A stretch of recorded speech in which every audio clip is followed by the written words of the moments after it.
Vamos a explicar el principio de funcionamiento de esta fuente discreta gobernada por un MOS de chasis LA5.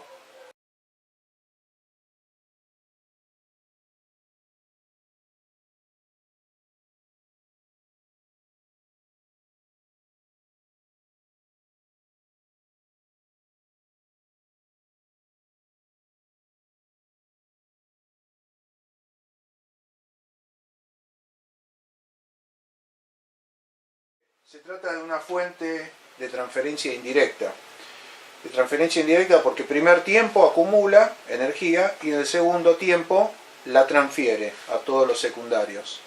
Es autooscilante porque es una fuente que su frecuencia va a depender en función de cómo esté la tensión de entrada y cómo esté la carga a la salida.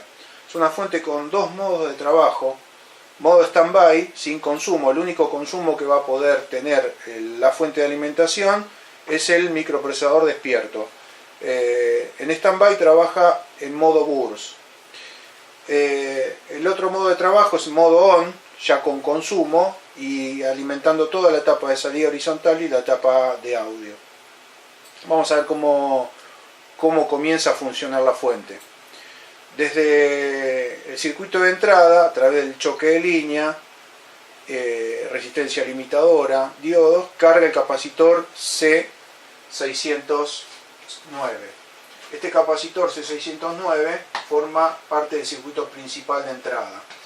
A través del circuito principal de entrada va a ingresar por la pata 4 del transformador, la pata 7, la llave, que es el MOS, el FET Q613, y va a retornar a masa a través de dos resistencias de bajo valor que actúan como amperímetro. Este es el circuito que va a medir la corriente de la bobina en el primario para el primer tiempo. Estas dos resistencias que están acá son las encargadas en el primer tiempo de llevar a través de la caída de tensión de ellas al transistor Q625 a conducir, y Q625 a través de su conducción va a llevar a Q612 a conducir, y Q612 va a llevar al FET Q613 al corte. En el primer tiempo no hay control, todavía no tengo transferencia de energía en los secundarios. Entonces, el encargado de poder llevarme al transistor Q613 al corte es la caída de tensión sobre estos dos resistores. Más o menos cuando caiga alrededor de 1 volt sobre esos resistores, que va a ser un pico de corriente de 4,8 amperes más o menos, Q625 va a conducir y va a llevar a Q612 a la conducción, y Q612 va a tirar de la compuerta del FET y lo va a llevar al corte. Bueno, ahora como ya vamos a través del circuito de la primaria, a través de R620 y 621, comenzar a cargar el capacitor 613. El capacitor 613, comenzado ya a cargarse, a través de R622 va a polarizar el colector de Q611. Y a través de R623 voy a llevar a la base de este transistor a conducir. A través del transistor NPN del par complementario llevo al transistor Q613 a conducir. Cuando Q613 comienza a conducir, se comienza a generar una rampa de corriente. Esa rampa de corriente hace que la pata 4, en este momento, en el primer tiempo, es positivo y la pata 7 negativo. La pata 1 también es positiva en el primer tiempo y la pata 2 es negativa. A través de ahí tengo dos circuitos que lo voy a diferenciar. El primero es justamente cuando llevo a conducir a través de la resistencia de arranque a Q611, necesito un circuito de realimentación positiva que está dado a través de C614 y R627, que va a llevar al transistor a reforzar su conducción. Ni bien comienza a generarse la realimentación positiva, también tengo un segundo circuito que a través del diodo D643 y la R641 comienza a hacer conducir a un transistor que ya está autopolarizado, porque tengo la base con 47K masa, que es Q641. Q641 ya al estar autopolarizado y empiece a crecer la realimentación, ayuda a Q625 también a conducir y llevar a través de Q612 al corte al FET. Una vez que ciclos posteriores comienza a a través también de D643 y este divisor de tensión a cargar el capacitor 644. 644 al estar cargado ya lleva a conducir a Q642 y Q642 lleva a Q641 al corte. Este es el circuito de arranque suave, o sea, la fuente comienza a arrancar y ya automáticamente, ni bien está arrancando, se le empieza a poner un freno. Eso lo hace en la parte caliente con estos dos transistores. La tensión en este punto no va a exceder, la unión de las bases de los transistores no va a exceder los 21 volts más o menos. Ahora bien, cuando terminó el final del primer tiempo, la energía acumulada en el primario del transformador, el flujo magnético se contrae y se invierten las polaridades. Lo que era pata 4 positivo y pata 7 negativo, ahora pata 4 es negativo y pata 7 más positivo. Entonces comienza a conducir el diodo D611 y a cargar el capacitor 618. Esa carga del capacitor C618, esa energía, se la transfiere a estos dos resistores, R625 y 626, que son el circuito VDR amortiguador del sobreimpulso que se genera en el momento que el FET corta y el flujo magnético se contrae y se genera el sobreimpulso. Ahora, esa energía que se comienza a transferir, ahora la pata 10 del transformador es positiva, la pata 13 es positiva, la pata 11 es positiva y la 12 es positiva. Vamos a analizar estos dos bobinados, que son el de la etapa de audio y el de la etapa primero de salida de más B. Como tengo la fuente trabajando en modo stand-by porque tengo la pata 31 del micro en estado bajo, lo que va a ocurrir es lo siguiente: va a comenzar a transferirse energía a los capacitores electrolíticos. Ese sobreimpulso que se genera cuando la bobina cortó lo amortiguan estos diodos de salida. El diodo comienza a rectificar y comienza a cargar el capacitor 651. Al comenzar a cargar el capacitor 651, comienza a generarse una tensión en la rama de los 130 volts. Esa tensión, que comienza a crecer ciclo a ciclo, se genera a través de un divisor de tensión y se filtra y se aplica a la pata 1 del optocoplador. Como la fuente está trabajando en modo stand-by y va a comenzar a generarse también las tensiones en el secundario de audio, fíjense que en el primer momento tengo el diodo D693 en conducción. Entonces, ni bien comience a aumentar la tensión en la rama de salida de 130, a través de un segundo divisor polarizo la base de Q693. Q693 comienza a conducir y tira del cátodo del optocoplador y otra vez tengo un segundo freno para cuando se está transfiriendo la energía a los secundarios. Comienza a ponerle un freno a la fuente.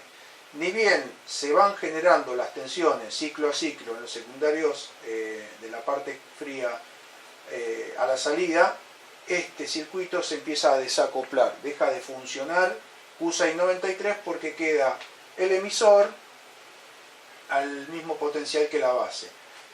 Entonces, como comienza a subir la tensión a la salida, el secundario que tengo acá, el diodo D653, va a empezar a generar 8,4 volts.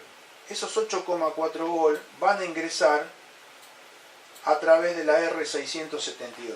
Y como tengo el transistor Q681 al corte, lo que va a hacer es que el cátodo de este diodo está más alto que el ánodo. Entonces la corriente va a comenzar a circular a través de R671 y R673. 673, perdón. Eso va a comenzar a polarizar el transistor Q663 y Q663 va a llevar a Q662 a la conducción. Entonces, cuando Q662 conduce, ahora el retorno del cátodo del optocoplador está puesto a masa a través de Q662. Lo que comienza a ocurrir es que desde esta pequeña fuentecita que yo había generado a través del primer tiempo y de la realimentación positiva, ahora como le da orden desde la parte fría al optocoplador a poder conducir, a través de esta fuente que tengo acá, suministro una corriente al transistor Q625 y lo llevo a la conducción. A través de eso llevo a conducir Q612 y vuelvo a llevar al transistor Q613 al corte. Entonces ahí termina, cuando llega a la fuente a 121 volt a la salida, comienza a conducir el optocoplador y frena al transistor Q613. Vamos a analizar en la parte caliente para qué sirve el diodo D619 y la R816. Cuando estamos con la fuente trabajando en modo on, si el consumo aumenta o se torna muy excesivo, también la realimentación positiva comienza a aumentar su amplitud de excitación. Cuando la realimentación positiva, la señal de excitación, supera el valor de este Zener, lleva al transistor Q625 a la conducción y comienza a hacer conducir a Q612 y este tira de la compuerta y frena, lleva al transistor Q613 al corte. O sea que esto es un circuito limitador de corriente. O sea, acá no funciona como una protección de sobretensión, sino que funciona como una protección de sobrecorriente cuando hay mucho consumo a la salida. Digo mucho consumo y no cortocircuito. Ya con un cortocircuito la fuente se destruye. Una protección de sobrecorriente. O sea, si yo quiero regularle la corriente a la fuente, para que no entregue tanta corriente, tengo que aumentar el valor de las resistencias R632 y R633 y también achicar el valor de la R816. Cuando tengo funcionando la fuente y estoy en el primer tiempo y el transistor está conduciendo, se comienza a generar sobre la R632 y 633 una rampa también de corriente, que es proporcional a la corriente que está circulando en el primario. Esa rampa de corriente hace también que a través del diodo Schottky que tengo acá, D612 y la R631, le suma una realimentación positiva también a la compuerta de Q613 y lo mantiene conduciendo. Eso sumado también a la realimentación positiva que tengo a través de el capacitor 614 y la R627. Fíjense que el capacitor C614.22 se va a comportar como una resistencia variable, ¿sí?, en función de cómo esté la frecuencia de trabajo de la fuente. Ahora, por último, vamos a analizar en la parte fría cómo funciona el circuito de modo on y modo standby. Bueno, desde la pata 31 del microprocesador, ya obteniendo los 5 volt sobre IC681, fíjense que habíamos dicho que tenemos 8,4 volt en standby. Con esos 8,4 volt alcanza para poder mantener el micro despierto a través del regulador IC681. Cuando a través del frente o del control del remoto se quiere encender el televisor, la pata 31 cambia de estado y de un bajo pasa a un estado alto. Entonces, fíjense que vamos a analizar lo que ocurre a la zona izquierda de la fuente. Con un alto en el pin 31, comienza a conducir el transistor Q886. Q886 al conducir hace que Q651 ahora quede al corte. Q651 en standby estaba conduciendo a través de la R1911, 1912 y todo el conjunto este de diodos y resistencias. Ahora, como estoy en el modo on, Q886 conduce y deja la base de Q651 sin tensión. Entonces este transistor pasa a estar automáticamente al corte. A través de la R656 de 270 ohm polariza la base del regulador serie Q654 y sobre el emisor ahora obtengo los 9 volt. Esos 9 volt que obtengo van a servir después para poder arrancar la etapa de salida horizontal. Por el lado derecho tengo la conducción ya de Q681. Entonces vamos a observar qué pasa. A través del devanado auxiliar de la pata 11, que se cargó el capacitor 652 alrededor de 26 volt en standby, ¿Qué es lo que ocurre? A través de la juntura base-emisor de este transistor, en el primer momento hacía que el diodo D671 quede el cátodo más alto que el ánodo. Ahora, como conduce Q681 por estar en modo ON, lo que va a ocurrir es que va a tirar de la base de este transistor PNP y va a aparecer a la salida los 26 volts más o menos, que no son 24, que tengo en el emisor. Esto es una llave que lo que va a hacer es habilitar la etapa de salida horizontal y el driver de salida horizontal y el vertical. El vertical se alimenta desde la misma fuente de alimentación. Por otro punto, ahora el diodo, en el ánodo del diodo D671, lo que voy a tener son 0,7 volt. Con esos 0,7 volt que tengo, porque está el diodo D671 ahora en conducción, porque está saturando Q681, lo que voy a tener ahora es que Q663 va a estar al corte. Y lo mismo va a pasar con Q662, también va a estar al corte. Entonces, momentáneamente el cátodo del optocoplador va a permanecer flotante. ¿Qué es lo que va a ocurrir? Va a comenzar a subir la tensión de salida. Ni bien la tensión de salida de 121,2 volt comienza a subir a 130 volt, ahora quien va a gobernar a la fuente es el circuito detector de error que tengo a través de Q661.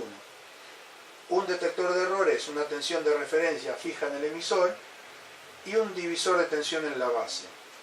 Ni bien la base llegue a 0,7 volt superior a lo que es el emisor, va a comenzar a conducir ese transistor y va a encender el LED del optocoplador.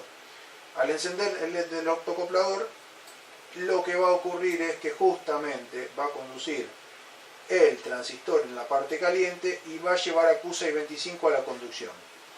Q625 a la conducción lleva a Q612 y Q612 lleva al corte al transistor Q613. O sea, el transistor Q625 que tengo en la parte caliente es un transistor comodín. Trabaja siempre, tanto para el primer tiempo como para el segundo tiempo. Es un transistor que está siempre trabajando. Tenemos acá el circuito también de Power File, que justamente nosotros lo que requerimos en un funcionamiento normal del televisor es que la pata 27 permanezca en un estado alto. Si la pata 27 se va a un estado bajo, automáticamente el micro cambia la orden y pasa de un alto a un bajo. Y al cambiar la orden apaga lo que es la salida horizontal, el vertical y todo el consumo. Entonces, lo único que puede hacer por este lado que actúa el Power File es que si se me caen los 9 volt, comienza a conducir el diodo D655.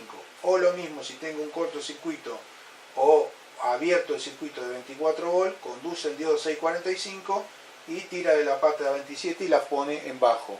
Es lo único que puede hacer por este lado que el Power File actúe y pase la fuente momentáneamente a stand-by. Para el método de reparación de la fuente, lo que tenemos que hacer es sacar como primera medida R435, que es la resistencia de 5,6 ohms que desvincula el horizontal de la fuente. Es una resistencia grande, blanca, de 10 vatios más o menos. El otro punto que hay que hacer es levantar la R830, como se mostró en el video práctico, que es la R que desvincula el Power File de toda la línea de medición de protecciones. Al levantar la R830 ya queda todo el televisor anulado a sus protecciones. Así que la reparación siempre es con la responsabilidad de lo que está haciendo el técnico. Para poder reparar esta fuente, lo primero que hay que hacer es sacar el optocoplador y poner en su lugar el probador de optos o poner un LED el que no tenga el probador de optos. Y segunda instancia es levantar el diodo D671. Ese diodo D671 hay que levantarlo y medirlo ómnicamente con el tester analógico escala por 10K que no presente fugas, porque si ese diodo está con fugas, la fuente no sale del modo burst y las tensiones auxiliares caen todas y especialmente la del devanado de la pata 12, que tiene que tener 8,5 volt para cuando está en stand-by, se cae a 4 volt más o menos. Entonces es imprescindible medir ese diodo.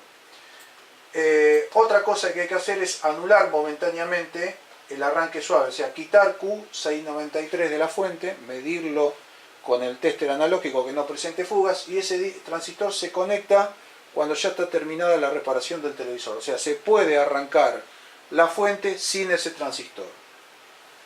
Entonces lo que tenemos que hacer es lo siguiente. Una vez que retiramos el optocoplador y pusimos el LED en su lugar, lo que vamos a hacer es aplicar con la fuente de alta solamente 50 volt en el capacitor C651. Si aplicamos en el capacitor C651 50 volt y el LED del optocoplador está apagado, lo que significa es que por lo menos no aparenta estar en corto Q662 o Q661. Si ya el LED comienza a funcionar, tenemos que ver dónde está el cortocircuito. O sea, puede estar en fugas Q662 o Q661. Si aplicamos los 50 volt y ninguno de ellos está con fugas y no prendió el LED del opto, el paso siguiente es, con una fuente de baja, se le aplica tensión al cátodo del diodo D653. Y digo el cátodo y no al filtro, porque de paso se prueba el fusible y la R670. Entonces se aplica tensión en el cátodo del diodo 653, se comienza a aplicar tensión desde cero. Cuando se llegue a 8,4 volt, 8,5 volt, si todo está correcto, va a comenzar a conducir Q663 y Q662 a través de esos 8,5 volt que estamos aplicando, que van a ingresar a través de la R672, 671 y 673 que forma la parte del divisor. Si eso se cumple, significa que el control en destino en stand-by funciona correctamente.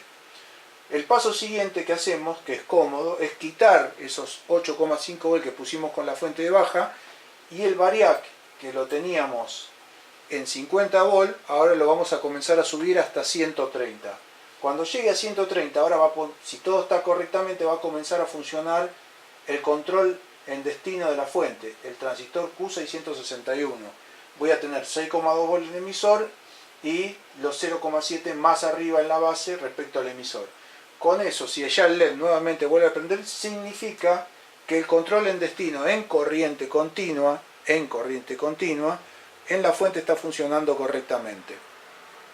El otro paso que tenemos que hacer ahora, en la parte caliente de la fuente, es retirar el FET Q613. Ese transistor lo retiramos. Si encontramos que ese transistor obviamente se puso en corto, seguramente arrastró a la R624 y al par complementario. Y ni hablar por ahí al diodo D617 y 616. Entonces lo que conviene hacer es retirar el FET de la fuente y verificar si las resistencias sensoras de corriente están bien, y especialmente la R613, porque si esa R en todo el método de reparación nos olvidamos de cambiarla porque está abierta, en el arranque la fuente muere. Entonces revisar muy bien todos estos periféricos. Puedo arrancar a futuro la fuente sin estos transistores y sin el diodo D619, con poca carga, pero bueno, vamos por la parte de trabajo. Lo que tengo que hacer es, al extraer el Q613 y reemplazar los componentes que encontré dañados, es conectar el televisor a la red a 220 volt con la serie, con la lámpara en serie, y medir qué tensión tengo en el colector de Q611. Si tengo alrededor de 15 volt, significa que todo el conjunto de componentes que tengo conectados están funcionando correctamente. Si tengo alrededor de 80 volt, significa que algo está mal, o que la R624 está abierta, o que la R631 está abierta, o están abiertas las resistencias sensoras de corriente. Entonces, sin los transistores también conviene, en el primer paso, el FET se coloca a lo último, o sea, esto no se conecta hasta no terminar la reparación. Entonces, lo que puedo medir sin estos transistores puestos, ya que estuvieron mal, es medir alrededor de 19 volt en la unión de las bases. Significa que este diodo y este Zener no están en corto. Si todo eso está bien, dejo a futuro ya para poner todo armado como para poner el FET. Es una fuente autooscilante gobernada por MOS. Si hay algún diodo secundario de la salida en cortocircuito o una pista cortada, que no lo pude prever cuando probé el control en destino, la fuente va a volar en 1000 pedazos otra vez. Entonces lo que conviene hacer es un paso más, que es, como ya no tengo el televisor conectado a la línea y descargué el capacitor C609, que lo cargué para poder probar la fuente en el paso anterior, lo que hago es poner dos pines sobre el capacitor de la primaria y colocar un BU208 en lugar del transistor, conmutador, y poder ver la forma de onda. Entonces voy a hacer lo siguiente: voy a conectar nuevamente el diodo D671 y voy a cortocircuitar colector emisor de Q681. Voy a forzar a la fuente a trabajar a modo on.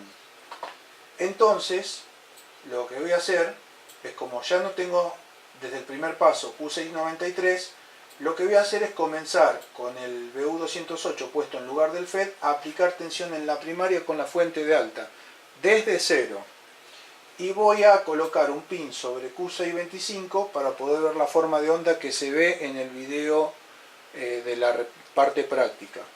Entonces, al comenzar a subir la tensión en la parte primaria, va a comenzar a aparecer tensiones en la parte secundaria. Entonces, con el osciloscopio voy a poder comenzar a ver si no hay un corto en el diodo de la BDR, y voy a comenzar a ver si no hay un corto en ningún diodo de las salidas secundarias, y voy a poder corroborar cómo se va generando la realimentación, que está vista en el video anterior, cómo se va generando esa realimentación, que la voy viendo en el colector de Q625.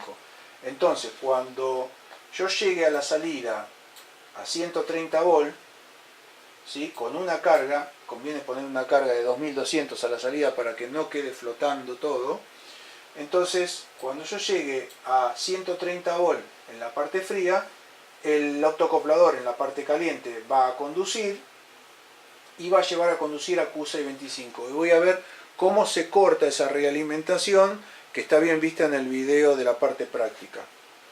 Ni bien tengo todo eso corroborado, que está todo funcionando perfectamente, que todos los secundarios no tienen un cortocircuito a la salida, que entrega las tensiones proporcionales, lo que se hace ahí sí es, previo a haber probado el FET que voy a colocar, que sea de buena calidad, es conectar el MOS en su lugar, sacar el oscilador, obviamente, dejar todo despejado, todo bien puesto, solamente la salida de 130 volt con el monumento al tester, sin carga, sin nada, y puedo arrancar la fuente directamente a 220 volt con la lámpara de 200 watts en serie. Lo que va a hacer es, forzada la fuente a modo on y arrancado con la lámpara en serie, ya tengo una limitación de corriente, y la fuente va a arrancar, va a generar los 130 volt y va a trabajar en modo burst. Eso lo tengo que ver con el osciloscopio. Si eso se cumple, ya automáticamente puedo pasar a una piña del banco de pruebas y puedo empezar a poner carga a la fuente. 2200, 1100, 700, 500, hasta 200 son. Y ya la otra piña puesta del banco de pruebas. Si todo eso se cumple, prendo, apago y no hay ningún problema en la fuente, ya la fuente quedó totalmente reparada y ya está todo preparado para poder probar el horizontal, que es como se mostró en el primer video de la parte práctica.